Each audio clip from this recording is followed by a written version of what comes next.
কেমন আছো আমার বন্ধু?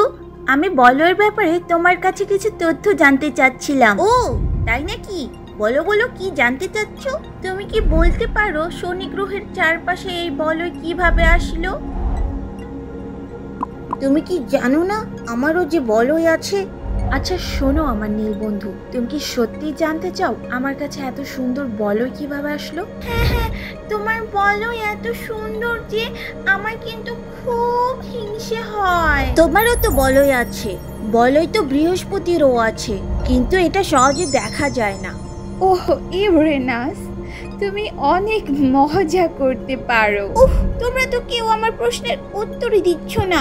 আমার প্রিয় বন্ধু, আমার মনে হচ্ছে প্রায় 4 বিলিয়ন বছর আগে আমি এই বলয় সহ জন্মেছিলাম। ও তাই নাকি?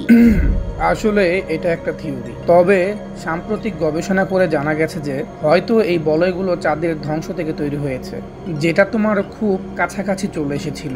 মাধ্যাকর্ষণের কারণে সেই চাঁদ ভেঙে গিয়েছিল, আর সম্ভবত এই ধ্বংসাবশেষ থেকে এই বলয় তৈরি হয়েছে।